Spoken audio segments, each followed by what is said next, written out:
Good evening. I'm political editor Dennis Welch, and this is Politics Unplugged, and we start tonight with accusations that have rocked the Arizona State Capitol. I do feel compelled to want to come forward with someone who has harassed me since I got here.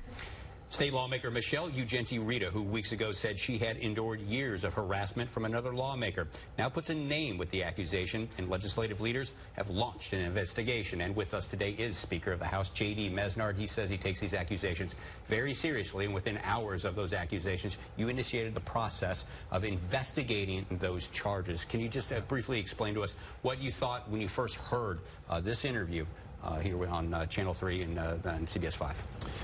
Obviously, the allegations are serious, and we're taking them seriously. We've begun the process of looking into them. We established a bipartisan investigation team that consists primarily of attorneys. We've now expanded that to include outside counsel as well. You know, we're going to sift through the allegations and try to get to the bottom of it. And before we get into the details of that investigation, I want to play a little bit more of what Ms. Ugenti-Rita had to say here during that interview. Take a listen. There was an incident where he came to my office during the day and asked about my chest at a conference. He came to my room uninvited with a six-pack of beer. I never answered the door. He told me June 2011, at the end of June 2011, after a tort reform meeting in the House, that he was in love with me, that he had never felt that way about someone, that he wanted to have a relationship. And she is talking about, of course, former state senator, now current representative Don Shooter from Yuma. Now, before these accusations had come out, before she had put a name to these accusations, had you heard rumors? Had you heard any specifics about Don Shooter, about him sexually harassing other women down at the state capitol? I had not heard specifics.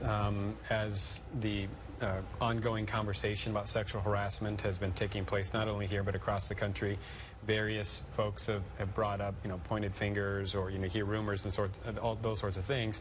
Was not aware of any specifics until you broke them, and then obviously we began the investigation right after that. Okay, now tell us then, again, right now you have how many open investigations into sexual harassment at the House? Well, it would depend on how you're counting them, but the short version is that any time an allegation about a member comes forward, regardless of where it's from, we begin an investigation, or at least we've set that in motion. Certain aspects of this have risen above some of the others. Obviously, Mr. Shooter's had a lot more allegations against him than have some others, and some have still been vague or non-specific about who they may be talking about. So I'm not sure how to count what we have. We just have a lot of different areas that we're investigating. Okay, so I've heard as many as 5 open investigations right now. Currently, also one into Ugenti-Rita at the request of Don Shooter. Is that correct? It is, because I'm not in a position to pick sides or to filter or screen out anything. I have to maintain objectivity, and so anytime somebody levels something, whether it's Mr. Shooter or Mr. Ugenti-Rita, we're going to investigate it.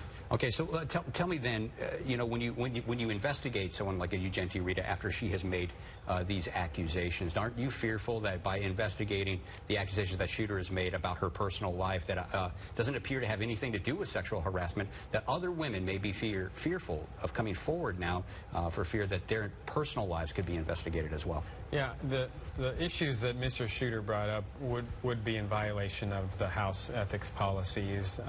I can understand why some folks might see that as sort of a retaliation or response, but on the flip side, I can't pretend like those accusations haven't been made. That's the ugly nature of what we're dealing with as more people come out. And I encourage people to come forward. We need to get these out in the open. We need to respond appropriately. It could be a very messy process. And I think we have a soundbite right now that is pertaining to that exact topic here. We want to take a listen to that right now. Well, I'm just worried about retaliation. I'm worried about retaliation. I'm worried about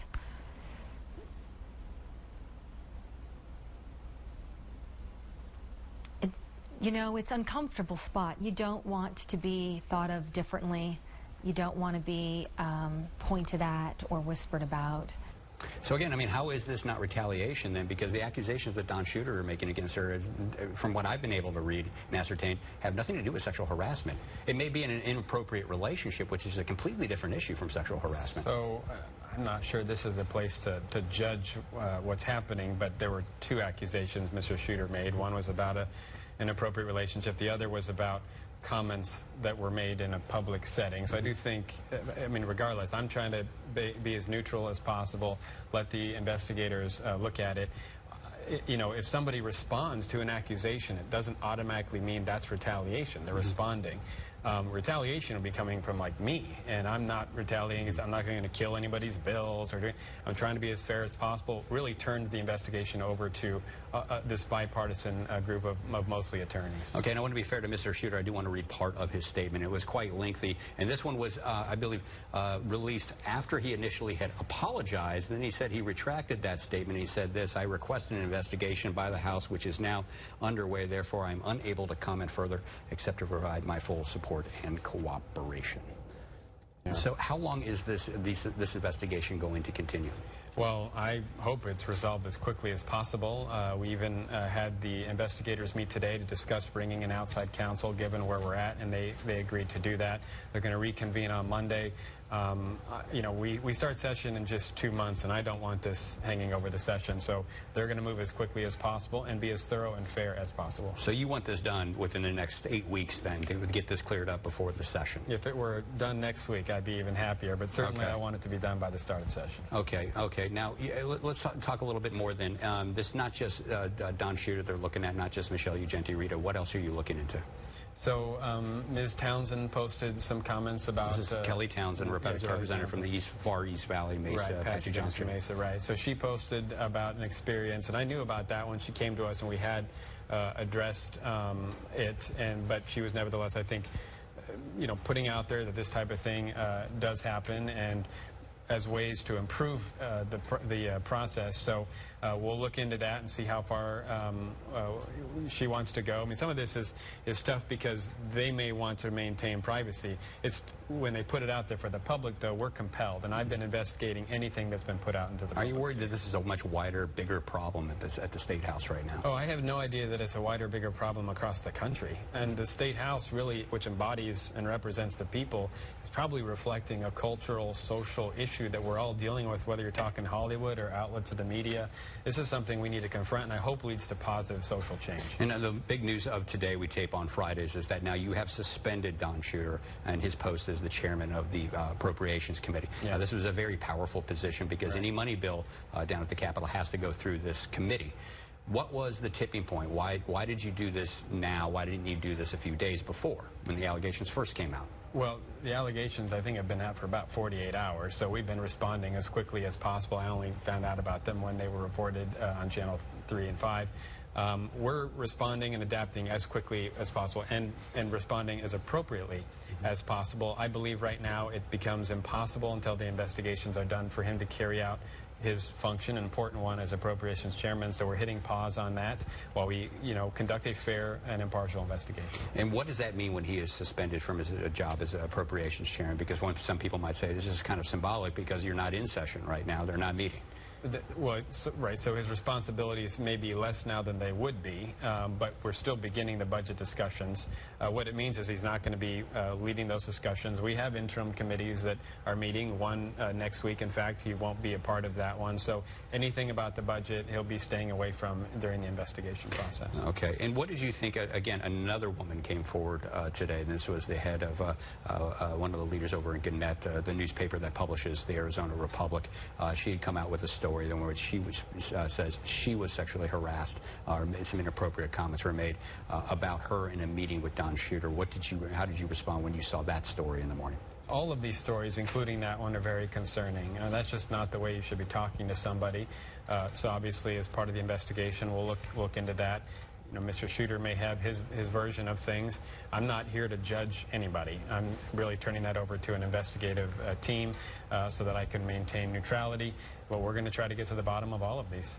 Okay, and have you talked to Mr. Shooter at all over the past 48 hours? Has he reached out to you? Yes, and for instance, I spoke with him to let him know that I was going to be suspending his duties as the Appropriations Chair.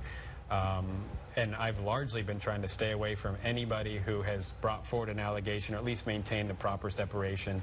I notified him and Ms. Ugenti-Rita that outside counsel is going to be getting involved beginning on Monday. So they are aware of those things. The communication's been relatively minimal. Now, I guess the big question a lot of people are going to be asking themselves when they watch this, though, is if any of these allegations are substantiated against Mr. Shooter, will you move to remove him from office? So that's a decision that would have to be done by the entire House of Representatives. It takes a 2/3 vote to expel a member. But you are the leader of that body, so would you recommend that? Sir, until again, I'm not going to play judge now. Until I see the results of the investigation, and really there's a whole other step, and that's going to be the ethics committee. And I'm a process guy. We are a process country, due process in particular. So I'm going to let it play out, and then we'll step by step respond as we should. All right. Well, thanks a lot. But that's all the time we have for this segment. But I'm sure we'll be talking a lot more about this here in the future. But we do have more here up ahead on Politics Unplugged. Up next, education. We'll talk with one candidate who says we need a change in leadership to push Arizona schools forward. And President Donald Trump says don't blame China for our trade imbalance. Still ahead, who he says is really at fault here on Politics Unplugged. They just need to give them a minute and they would love them. It's said you can't judge a book by its cover. We might look different, but we're not different. The message of kindness these teens are teaching in Valley schools that's now getting the Hollywood treatment. Tuesday at 9, only on 3TV. More original content, more investigations, and now more Arizonans choose Arizona's Family at 10 p.m. Thanks, Arizona, for making us your top choice in late news. 3TV, CBS 5, Arizona's Family. Family coming over for Thanksgiving and need new flooring? Call today and your new flooring will be installed by Thanksgiving, or it's free. That's right. Express will eliminate the stress with free in-home shopping, savings up to 71% on carpet, tile, wood, laminate, and vinyl plank. And it will be installed by Thanksgiving, or it's free. But you must call now. Express flooring is the best. Call 800-EXPRESS. No contract, no risk, no catch with Cox High-Speed Internet. Call today and do everything you love online with Cox High-Speed Internet, starting at only $29.99 a month. Cox High-Speed Internet delivers the super fast speed you need to surf, stream, and download, with speed options up to 300 megabits per second. Plus, with most plans, you'll have free access to more than 500,000 Wi-Fi hotspots around town and when you travel. And Cox High-Speed Internet is now available with new panoramic Wi-Fi that blasts super fast internet across your entire home. There's no contract, and it's all backed by our 30-day money-back guarantee. So it's absolutely risk-free with a guaranteed 2-hour appointment window. With Cox High-Speed Internet, get blazing speed at a great low price, starting at just $29.99 a month. And ask about wall-to-wall fast panoramic Wi-Fi, our best in-home Wi-Fi. Call today. Honda knows even crosstown trips can test the limits of any utility vehicle. You've got to be prepared to smoothly handle the unexpected. With smartly designed interiors to keep both you and your cargo comfortable. The Honda Pilot, with room for up to 8 people. Or whatever else you're bringing. Nothing compares to a Honda. KBB.com's Best Buy for 2017.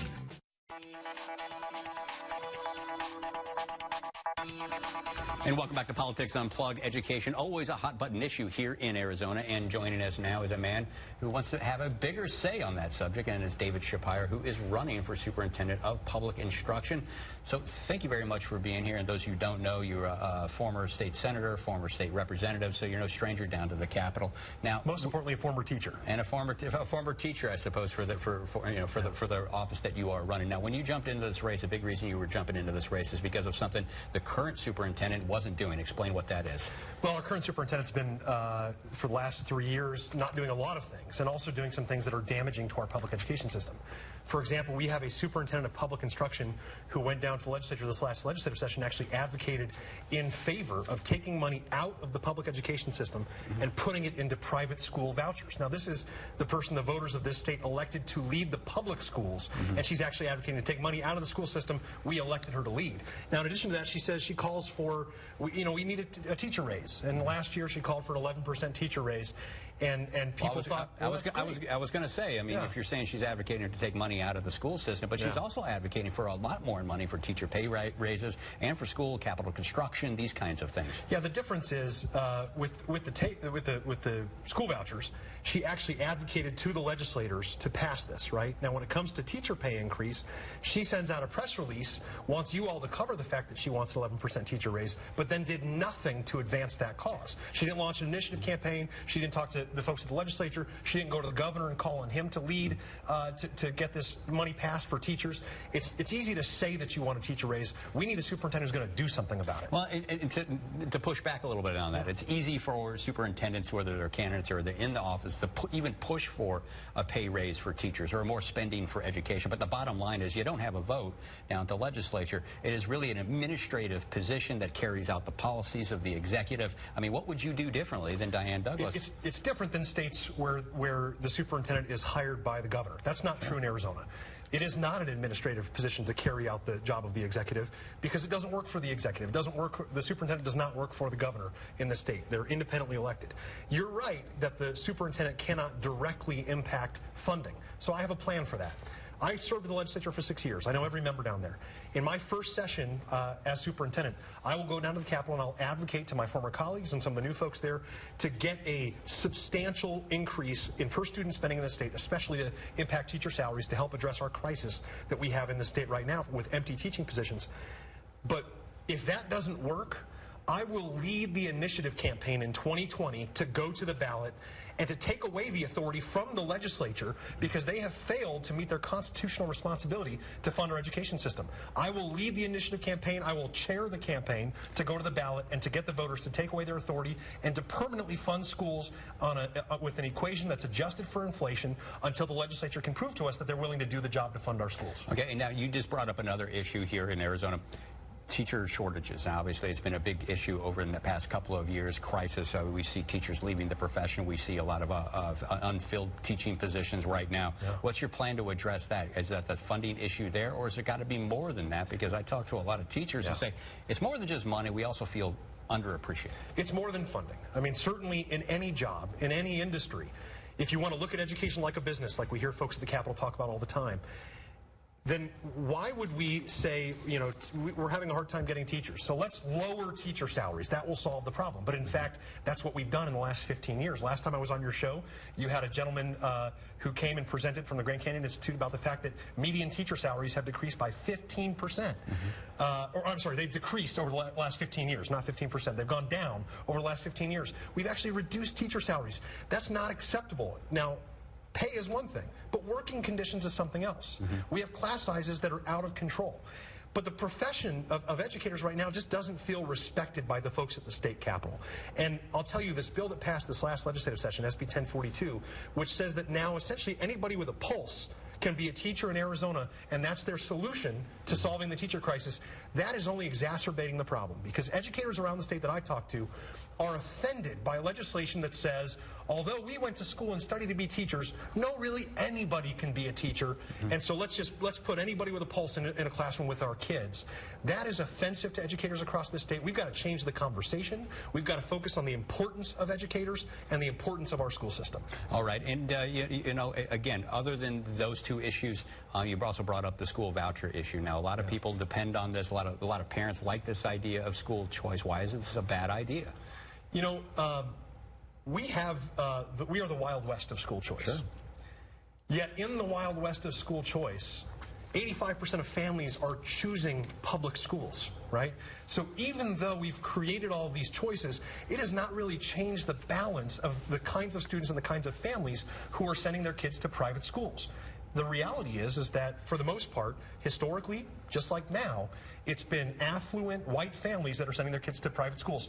The vouchers have not affected that. They were purported to, the idea behind vouchers was supposed to be that it would allow poor kids in underperforming areas to go to private schools. First of all, the private schools generally aren't in those areas. And second of all, vouchers only cover a fraction of the average tuition cost of private schools. All right, I'd love to talk to you about this more, but unfortunately, that is all the time we have for this segment. But we have a lot more coming up on Politics Unplugged after the break. Here at American Furniture Warehouse, our profession and passion is furniture. Going to market, discover the latest trends at the lowest prices, and bring them to your home. Come into our large showrooms to see the latest in-stock selection at American Furniture Warehouse. Hi, I'm Ron Hess from the new East Phoenix Window Depot at 44th Street in McDowell. If you're looking for new windows and doors, the Window Depot is your one-stop Phoenix warehouse. At the Window Depot, we have Phoenix area's largest selection of in-stock vinyl windows and interior and exterior doors at the Valley's best prices. The Window Depot is now your choice for kitchen cabinets and granite countertops. Come in today. Our prices can't be beat. The Window Depot. Windows, doors, and now cabinets.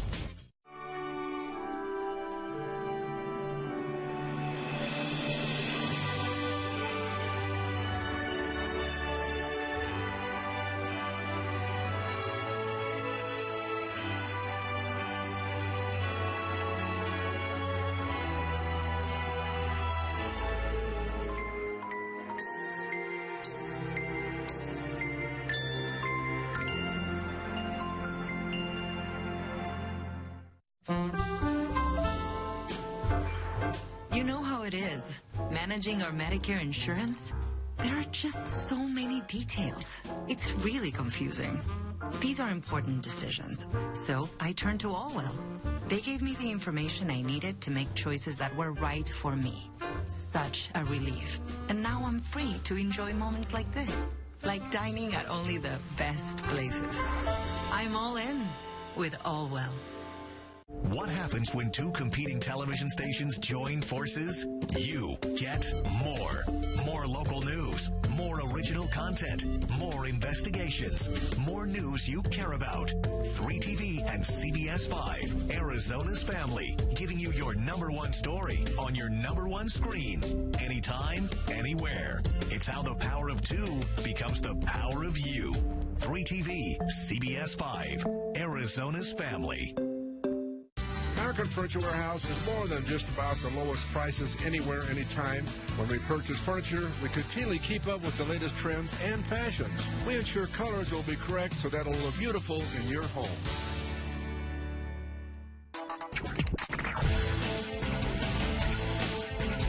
And welcome back to Politics Unplugged. It is now time to talk it out with our partners from First Strategic. With us today is Marcus Delortino and Barry Dale. Now, let's just start off with those accusations from Representative Michelle ugenti-rita. Marcus, I want to start with you. What has been the reaction? What's the atmosphere, the temperature down at the Capitol from lawmakers right now? Well, it's tense.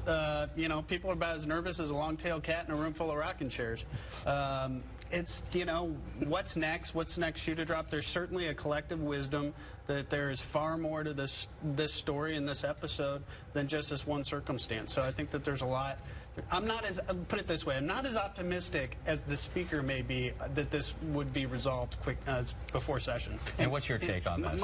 My take on this is it's the politics of what's, you know, going on, rather than the social events that seem to be permeating all over the country.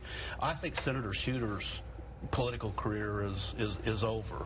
And here's the reason why. Not so much because of the allegations, but because of the allegations, it's really going to be hard for him to raise any money from anyone in the future when there are people like you and others running around. We don't want you coming up and say, well, you gave Senator Shooter money. Do you support sexual harassment? Or what does that mean? People aren't going to do that, and so his money supply is going to dry up for whatever he may want to What about Shooter's reaction to this? At first he apologizes, then he retracts that apology, and then brings up a bunch of stuff from Michelle ugenti-rita's personal life, you know, improper relationships, stuff like that. I mean, it seems like he's blaming the victim here. Well, I think it made him angry. Quite frankly, I mean, this is not. I think he had a second reaction to his first reaction, because his first reaction, his first statement was you know, pretty mild, and then I think as it heated up that much more, his anger, you know, took over his better judgment. All right. Now, again, last question on this topic, and we'll move on. You know, they are investigating Michelle ugenti-rita with that improper relationship, or the alleged improper relationship there, but it had nothing to do with sexual harassment.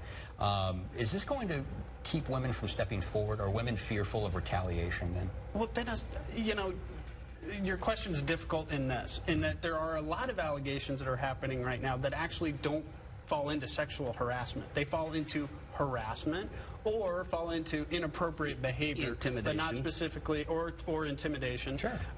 So this net has been cast a lot wider than people think. And here's the problem. All this stems from Hollywood and the Harvey Weinstein and that latest scumbag who I can't even believe what that guy did.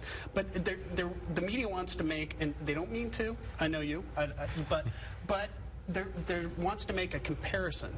And the comparison is night and day. There are problems, yes, but it's not what's going on in these Hollywood situations. Well, I guess my point is... And by the way, that guy's... Yeah. I can't...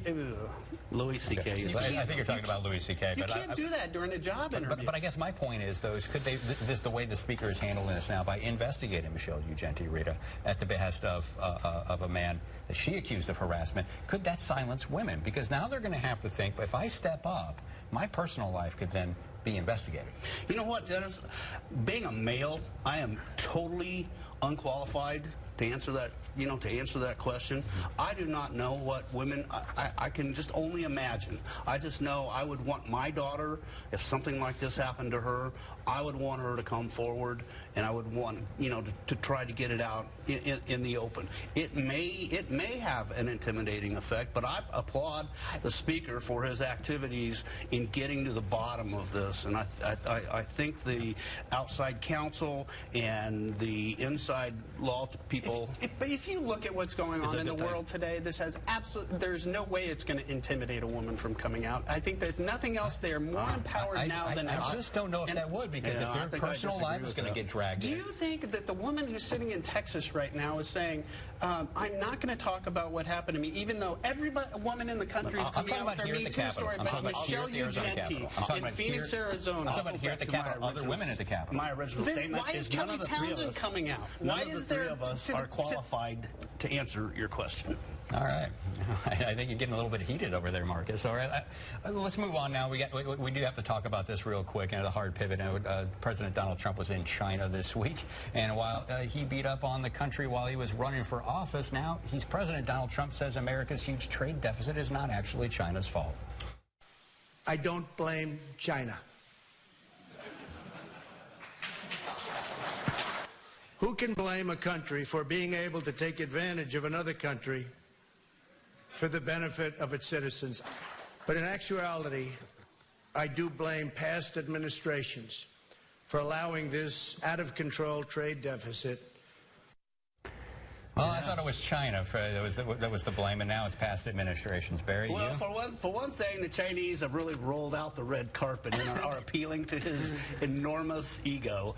And of course, it's all President Obama's fault for starting World War II, as Marcus said, or for the Vietnam War, or whatever happened. But during the campaign, he did say that there was a deficit. We all understand that. He was at the time during the campaign blaming the administration for making bad trade deals. But he was also criticizing China during the campaign. He was criticizing China for taking advantage of America, which the administration allowed with these bad trade deals. All right, guys, I'm going to have to wrap it up and stop that here. That is all the time we have this week. But be sure to join us next week for more Politics Unplugged. Good night.